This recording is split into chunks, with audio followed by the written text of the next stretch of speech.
ഇന്ന് വൈകുന്നേരം MLA ഓഫീസിലേക്ക് DYFI നടത്തിയതായ സമരം തീർത്തും രാഷ്ട്രീയ പ്രേരിതവും ഒരു ബന്ധവുമില്ലാത്തതായിരിക്കുന്ന വിഷയത്തിലേക്ക് രാഷ്ട്രീയമായി കണക്ട് ചെയ്യാൻ പറ്റുമോ എന്നുള്ളതായിരിക്കുന്ന ശ്രമം നടത്തുകയാണ് DYFI ചെയ്തത്. അതുമാത്രമല്ല, യഥാർത്ഥത്തിൽ DYFIക്ക് അക്രമം നടത്താൻ ഓഫീസിലെ ഗ്ലാസ് തള്ളി അതിൻ്റെ ബീഡിംഗ് മുഴുവൻ പൊട്ടി ഗ്ലാസിൻ്റെ മോശമായ രീതിയിലേക്ക് അതിൻ്റെ സാഹചര്യം മാറുന്ന ഒരു പശ്ചാത്തലമുണ്ടായി. ഈ അക്രമം മുഴുവൻ നടന്നത് പോലീസ് നോക്കി നിൽക്കുകയാണ്. ഇതിലേറ്റവും പ്രധാനപ്പെട്ട കാര്യം, അതിശയിപ്പിക്കുന്ന കാര്യം,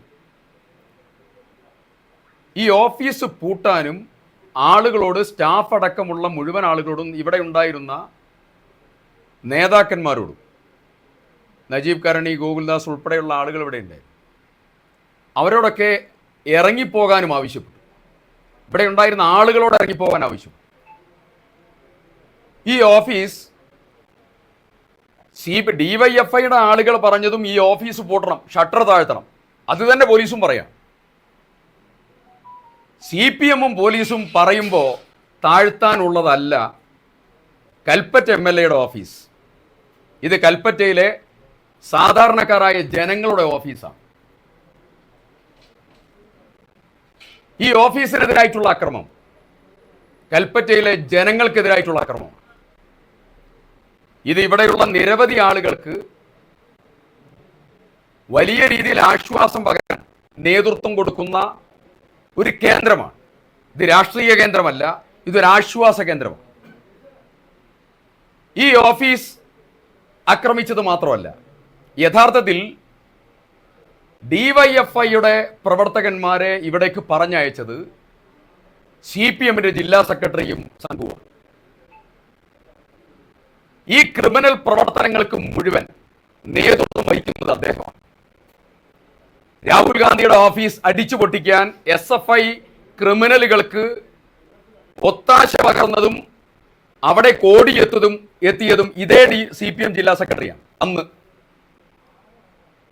IC ബാലകൃഷ്ണന്റെ ഓഫീസ്, ആ ഓഫീസിലേക്ക് അക്രമം നടത്താനും ഓഫീസ് അടിച്ചു പൊളിക്കാനും നേതൃത്വം കൊടുത്തതും അതിന് സംരക്ഷണം കൊടുത്തതും ഇതേ CPM ജില്ലാ സെക്രട്ടറിയാണ്.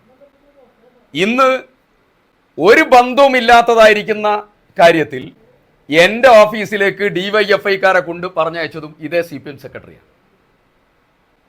CPMന്റെ ക്രിമിനൽ പ്രവർത്തനത്തിൻ്റെ മേലാളായി CPM ജില്ലാ സെക്രട്ടറി മാറി. പോലീസും DYFIയും തമ്മിൽ ഈ കാര്യത്തിൽ കൃത്യമായ ഗൂഢാലോചന നടന്നു. അത് CPM നേതൃത്വം മുഖാന്തരം നടന്ന ഗൂഢാലോചന. ആ ഗൂഢാലോചനയുടെ ഭാഗമാണ് പോലീസ് ഷട്ടറിടാൻ പറയുന്നു, ആളുകളോട് മുഴുവൻ ഇറങ്ങിപ്പോകാൻ പറയുന്നു. ആകെ 15 പേരേ ഉള്ളൂ, ആകെ 10-15 പേരേ ഉള്ളൂ. ഈ 10-15 പേരെ ഇവിടേക്ക് അങ്ങനെ കയറി വരാനൊന്നും പറ്റൂല. സ്റ്റെയർ കേസിലൂടെ കയറി വരാൻ പറ്റുള്ളൂ. പോലീസിന് അവിടെ ബ്ലോക്ക് ചെയ്താൽ മതി, ഒരു ബുദ്ധിമുട്ടില്ല. ആ DYFI പ്രവർത്തകന്മാരെ മുഴുവൻ ഈ ഓഫീസിന്റെ മുമ്പിൽ എത്തിക്കാൻ പോലീസ് സൗകര്യം ചെയ്തു. എന്നിട്ട് ഇവിടെ അക്രമം നടത്താൻ സൗകര്യം ചെയ്തു. അവരിതിൻ്റെ ഉള്ളിലേക്ക് കയറി ഇവിടെ അക്രമം നടത്തി. പിന്നെ എന്തിനാ പോലീസ്? ഇവരെ പറഞ്ഞയച്ചതും ഇവരെ കൈകാര്യം ചെയ്തതും മുഴുവൻ CPMന്റെ ക്രിമിനൽ പ്രവർത്തനത്തിന് നേതൃത്വം കൊടുക്കുന്ന നേതാക്കന്മാരാണ്. ഞാനിതിൽ 1-2 കാര്യങ്ങൾ ഈ കേസുമായി ബന്ധപ്പെട്ടുകൊണ്ട് പറയാൻ ആഗ്രഹിക്കുന്നു.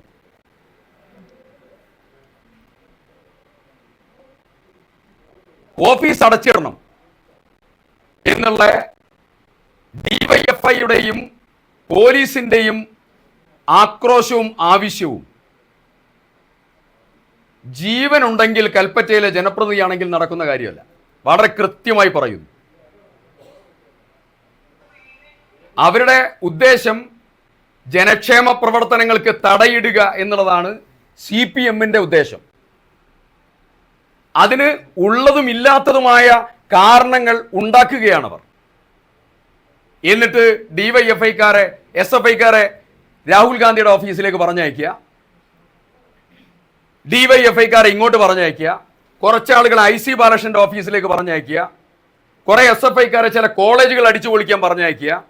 ഇങ്ങനെയുള്ള ക്രിമിനൽ പ്രവർത്തനം നടത്തുക. രാഷ്ട്രീയം പറയാനുള്ളത് പറയട്ടെ, അതിന് മറുപടി ഞങ്ങൾ പറയും, അതിന് അവർ പറയാനുള്ളത് പറയട്ടെ, അതിനെന്താ കുഴപ്പം? ഈ അക്രമം കൽപ്പറ്റയിലെ ജനങ്ങൾക്കെതിരായിട്ടുള്ള അക്രമമാണ്. ഇതിനെതിരെ അതിശക്തമായിട്ടുള്ള പ്രതിഷേധം ഉണ്ടാവും. നിയമപരമായിട്ടുള്ള നടപടിക്ക് നേതൃത്വം കൊടുക്കും. ഒരു കാരണവശാലും ഇത്തരം വിഷയങ്ങളെ വെച്ചു പൊറിപ്പിക്കുന്ന പ്രശ്നമില്ല. ഇതാണ് ഒരു കാര്യം. മറ്റൊന്ന്, ശ്രീ NM വിജയേട്ടന്റെ മകൾ ഉന്നയിച്ചതായിരിക്കുന്ന ചില വിഷയങ്ങളുണ്ട്. അതില് DYFI-യും CPM-ഉം ഞാൻ ആ കുടുംബത്തിന്റെ പ്രശ്നങ്ങൾ പരിഹരിക്കാൻ എന്നോട് പറഞ്ഞതിന്റെ അടിസ്ഥാനത്തിൽ ഇടപെട്ട ആളാണ്. ഞാൻ ആ കുടുംബത്തിന് പരമാവധി നീതി ലഭ്യമാക്കാനാണ് ഇടപെട്ടത്. പരമാവധി നീതി. ചില സമയത്ത് ഫോൺ എടുക്കാൻ പറ്റാറില്ല പരിപാടിയിലാവുമ്പോൾ. പല സമയത്ത് തിരിച്ചു വിളിച്ചിട്ടുണ്ട്, അങ്ങോട്ട് വിളിച്ചിട്ടുണ്ട്, ഇങ്ങോട്ട് വിളിച്ചിട്ടുണ്ട്, ആശ്വസിപ്പിക്കാൻ ശ്രമിച്ചിട്ടുണ്ട്. മകൻ ആശുപത്രിയിലായപ്പോൾ എനിക്ക് ആശുപത്രിയിൽ പോകേണ്ട കാര്യമൊന്നുമില്ല. ഞാൻ ആശുപത്രിയിൽ പോയി എന്നുള്ളത് മാത്രമല്ല, ഞാൻ ഡോക്ടറുമായി വിജയേട്ടന്റെ മകന്റെ വിഷയത്തിൽ 3 തവണ സംസാരിച്ചിട്ടുണ്ട്. ഒരു തവണ നേരിട്ടും 2 തവണ ഫോണിലൂടെ. ആ കുടുംബം എങ്ങനെ ജീവിച്ച് നന്നായി പോകണം എന്ന് കരുതിയാണ് പാർട്ടി ഇടപെട്ടതും ഞങ്ങളൊക്കെ പിന്തുണയ്ക്കുന്നതും. പക്ഷേ 2 കാര്യങ്ങൾ പറഞ്ഞത് വല്ലാതെ വേദനിപ്പിച്ചു. ഒന്ന്, ഞാൻ ഭീഷണിപ്പെടുത്തി എന്നുള്ളൊരു പ്രയോഗം പറഞ്ഞു. ഒരിക്കലും ആലോചിക്കാത്തതും പറയാത്തതുമായ കാര്യമാണ്. ഞാൻ അങ്ങനെ ഒരിക്കലും സംസാരിച്ചിട്ടില്ല, അങ്ങനെ ഒരിക്കലും ചിന്തിച്ചിട്ട് പോലുമില്ല. ഞാൻ അങ്ങനെ സംസാരിക്കുന്ന ആളല്ല. ഞാൻ എത്രയോ തവണ സംസാരിച്ചിട്ടുണ്ടല്ലോ. ഇനി രണ്ടാമത്തെ കാര്യം, ശ്രീ NM വിജേഷ് മിംസ് ആശുപത്രിയിൽ നിന്ന് ഡിസ്ചാർജ് ആകുമ്പോൾ ആ ഡിസ്ചാർജിന്റെ സമയത്ത്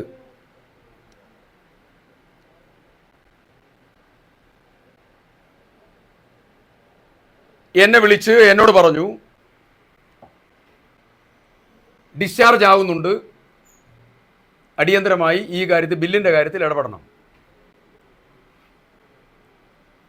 ബില്ലിന്റെ കാര്യത്തിൽ ഇടപെട്ടിട്ടുണ്ട്. അവർ പറഞ്ഞത് ഞാൻ ഫോൺ എടുത്തില്ല എന്നാ പറഞ്ഞത്.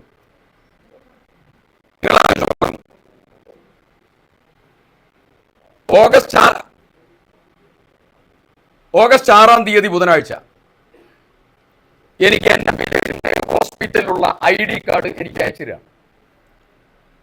അത് അയച്ചു തന്നതിന് ശേഷം 2:36-ന് ഹോസ്പിറ്റലിന്റെ മാനേജ്മെന്റ് ചുമതലയുള്ള ആസാദ് മൂപ്പന്റെ മരുമകൻ അനൂപ് മൂപ്പന് ഞാൻ അയച്ചു കൊടുത്താണത്. എന്നിട്ട് ഞാൻ വിളിച്ചു, കിട്ടിയില്ല. വീണ്ടും വിളിച്ചു, കിട്ടിയില്ല. അത് കഴിഞ്ഞ് ഇവിടെ ഓരോ സമയമുണ്ട്. വൈകുന്നേരമായി 5:10-നും 5:11-നും 5:12-നും ഞാൻ മാനേജ്മെന്റ് വിളിക്കുക. അവസാനം എനിക്ക് തിരിച്ച് മെസ്സേജ് വന്നു, in A meeting, call you back എന്ന് പറഞ്ഞു. ഇത് മാനേജ്മെന്റുമായി നിരന്തരം ഈ കുടുംബത്തിന് വേണ്ടി ഇടപെട്ടതാണ്. അത് കഴിഞ്ഞ് 5:35-ന് ഞാൻ വീണ്ടും അദ്ദേഹത്തിന് മെസ്സേജ് അയക്കുകയാണ്, can you call back Anoop മൂപ്പര്. അദ്ദേഹം പറഞ്ഞു, പിന്നെ അദ്ദേഹം എന്നെ വിളിച്ചു കോളിംഗ്. അതിനുശേഷം ഞാൻ വിളിച്ചു സംസാരിച്ചു. എന്നിട്ട് പറഞ്ഞു, ഞാൻ വീണ്ടും അദ്ദേഹത്തിന് മെസ്സേജ് ചെയ്തു, എനി അപ്ഡേഷൻ ഡിയർ അനൂപ് എന്ന് പറഞ്ഞു. അദ്ദേഹം പറഞ്ഞു, have told give maximum possible discount. Discount maximum, ഈ ഡിസ്കൗണ്ട് ഞാൻ പറയാൻ ആഗ്രഹിച്ചതല്ല, ആ ഡിസ്കൗണ്ടിനെ കുറിച്ച് ആ കുട്ടി പരാമർശം നടത്തിയതുകൊണ്ടാണ്. ആ ഡിസ്കൗണ്ട് ക്രമീകരിച്ചു എന്നത് മാത്രമല്ല, ഞാൻ പറഞ്ഞു ഡിസ്കൗണ്ട് മാത്രം പോരാ, ആ ബില്ലിന്റെ റെസ്പോൺസിബിലിറ്റി ഏറ്റെടുക്കുന്നു, തൽക്കാലം നിങ്ങൾ അവരെ ഡിസ്ചാർജ് ചെയ്ത് പോകാൻ അനുവദിക്കണം. അത് കഴിഞ്ഞ് ബില്ലിംഗ് ഇൻചാർജ് ശ്രീ സുർജിത്ത്, കോഴിക്കോട് മിംസ് ആശുപത്രിയിലെ ബില്ലിംഗ് ഇൻചാർജ് ആയിട്ടുള്ള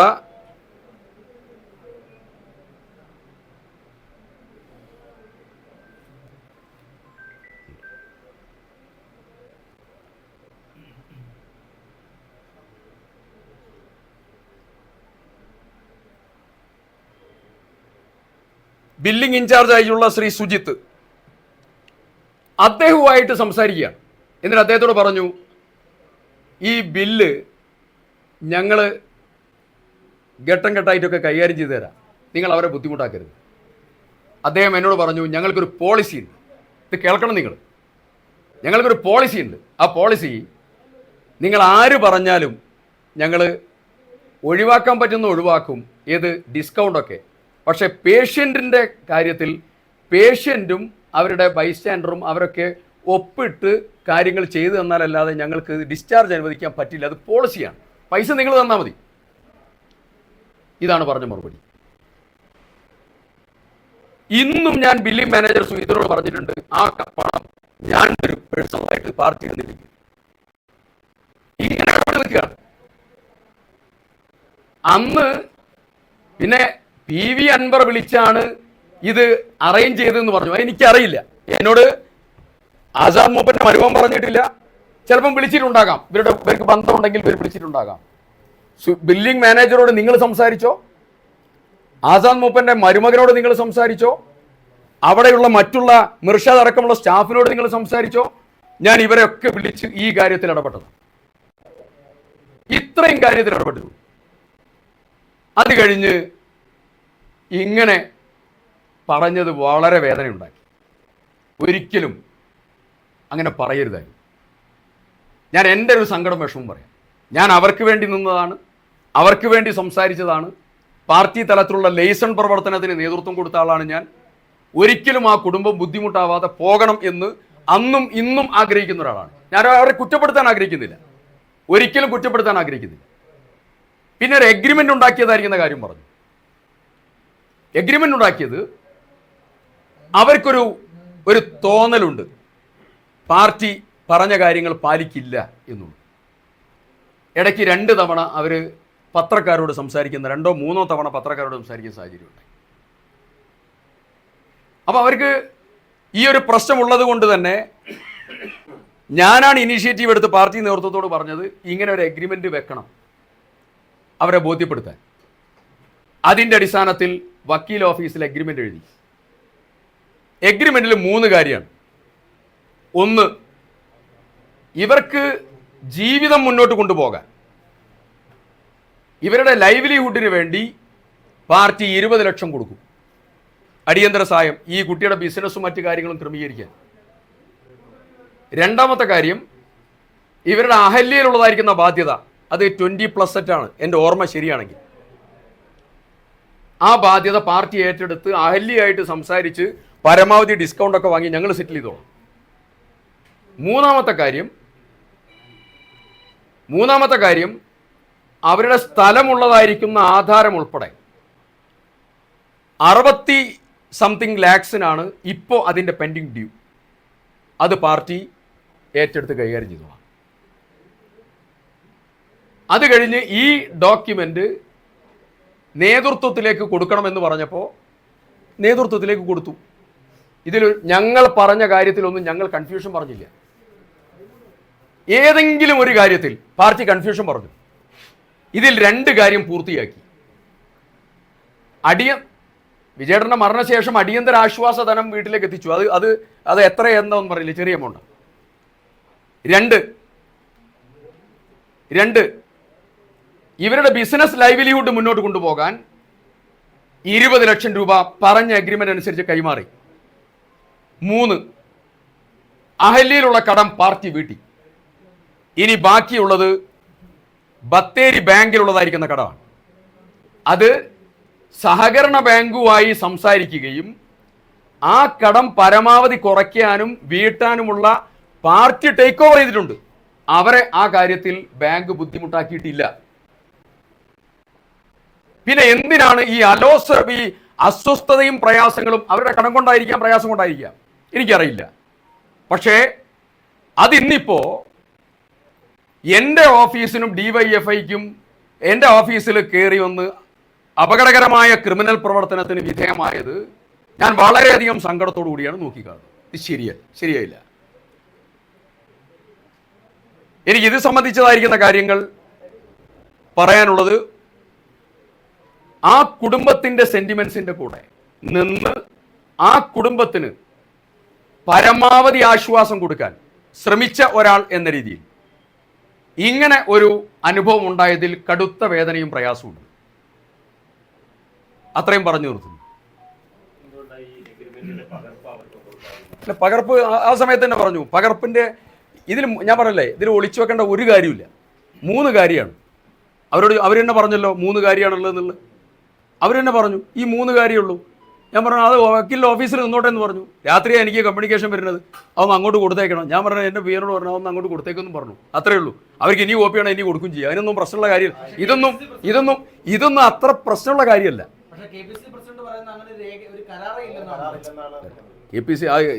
KPC പ്രസിഡന്റ് ഞാൻ പറഞ്ഞ ഇതിന് ചുമതലപ്പെടുത്തിയത് 2 ആളുകളെ, എന്നെയും AP അനിൽകുമാറും. ഞാനും AP അനിൽകുമാറും ഈ കാര്യത്തിൽ പരസ്പര ധാരണയോടുകൂടി ഞങ്ങൾ ഉണ്ടാക്കിയിരിക്കുന്ന കാര്യമാണ്. KPC പ്രസിഡന്റ് പറഞ്ഞത് ഈ എഗ്രിമെന്റിന്റെ വാലിഡിറ്റി സംബന്ധിച്ച കാര്യമാണ് പറഞ്ഞത്. അങ്ങനെ എഗ്രിമെന്റ് ഉണ്ടെങ്കിൽ തന്നെ ഇറ്റ് ഈസ് വോയിഡ് എബിനിഷ്യോ എന്നാണ് പറഞ്ഞത്. അങ്ങനത്തെ ഒരു ധാരണ നിലനിൽക്കുക. പക്ഷേ ആ ലീഗൽ ആസ്പെക്റ്റിനപ്പുറം മനുഷ്യത്വപരമായിട്ടുള്ളൊരു കാര്യമുണ്ട്. അതിനാണ് നമ്മൾ ഇമ്പോർട്ടൻസ് കൊടുക്കുന്നത്. പാർട്ടി നേതൃത്വത്തിന് അറിയില്ല. പിന്നെ AP അനിൽകുമാറൊക്കെ പാർട്ടി വർക്കിംഗ് പ്രസിഡന്റും പ്രധാന നേതാക്കന്മാരല്ലേ, അറിയാത്ത എന്താ പ്രശ്നം? KPC പ്രസിഡന്റ് എഗ്രിമെന്റ് ഉണ്ടെങ്കിലും ആ എഗ്രിമെന്റ് നിലനിൽക്കില്ല എന്നുള്ള ലീഗൽ പോയിന്റും കാര്യങ്ങളും പറഞ്ഞതുമായിട്ട് ബന്ധപ്പെട്ടാണ്. 20 ലക്ഷം കൊടുത്തു. അഹല്യയിലെ ടോട്ടൽ കടം എനിക്ക് തോന്നുന്നു 20+ ഉണ്ടായിരുന്നു. ആ എമൗണ്ട് ചർച്ച നടത്തി തീർത്തത് പാർട്ടിയുടെ വേറെ ഒരു ടീമാണ്. അവരത് ടോട്ടലി തീർത്തു. അത് ഇവരുടെ ഈ കുട്ടിയുടെ സിബിൽ സ്കോർ അടക്കം ക്രാഷ് ചെയ്യാതെയാണ് തീർത്തു കൊടുത്തത്. അത് എത്രയെന്നുള്ളത് എനിക്ക് പൂർണ്ണതല്ല. അത് പാർട്ടി അന്ന് ടേക്കപ്പ് ചെയ്താ അതിന്റെ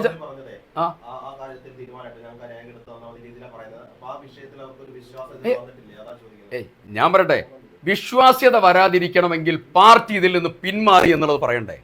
പറയാതെ എന്തിനാ പാർട്ടിയെ നോവിക്കുന്നത്? പറയാതെ എന്തിനാണ് അവരുടെ കൂടെ നിന്ന പാർട്ടി നേതാക്കന്മാരെ നോവിക്കുന്നത്? അപ്പൊ അതിന്റെ പിറകിൽ എന്താണ്? അത് വേദനിപ്പിക്കുന്നതാണ്. അത് വേദനിപ്പിക്കുന്നത് ശരിയല്ല.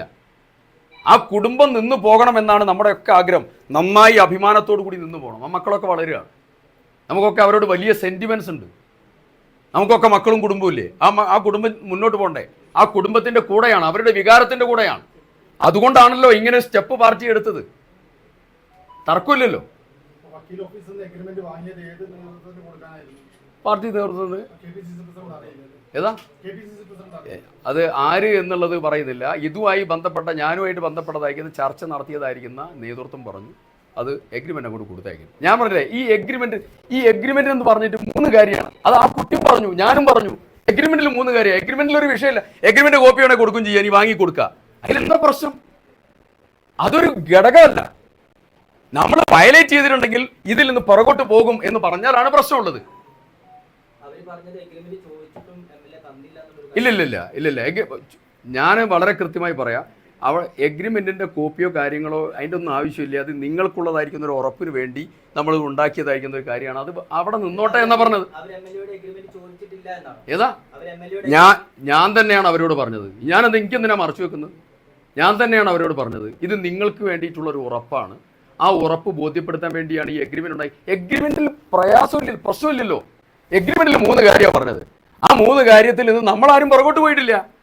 പാർട്ടി പുറകോട്ട് പോയോ? ഏതാ ചിലതിൽ ചില ഞാൻ പറയാം, ആദ്യത്തെ 2 കാര്യത്തിലും സമയം വൈകിട്ടുണ്ട്. സമയം വൈകിയ സത്യമാണ്. ആദ്യത്തെ 2 കാര്യത്തിലും സമയം വൈകി. അത് പണം അറേഞ്ച് ചെയ്ത് കൊടുക്കുന്നതിനുള്ളതായിരിക്കുന്ന ചില ബുദ്ധിമുട്ട് കൊണ്ട് സമയം വൈകി പോയിട്ടുണ്ട്. അത്രേ ഉള്ളൂ. അത് ഞങ്ങൾക്ക് എന്തിനാ ഒളിച്ചു വെക്കുന്നത്? ആദ്യം പറഞ്ഞ 2 കാര്യം പൂർത്തിയാക്കിയിട്ടുണ്ട്. 3ാമത് പറഞ്ഞ കാര്യം പൂർത്തിയാക്കും എന്ന് അവരോട് പറഞ്ഞു എന്നത് മാത്രമല്ല, അത് ബാങ്കും പാർട്ടിയും തമ്മിൽ ഡിസ്കഷൻ നടന്ന് ഞങ്ങൾ ടേക്ക് ഓവർ ചെയ്തു എന്നും പറഞ്ഞ കേസാണ്. ഏതാ അതിന്റെ പൂർണ്ണ കാര്യങ്ങൾ ഞങ്ങൾ ചർച്ച ചെയ്തിട്ടില്ല.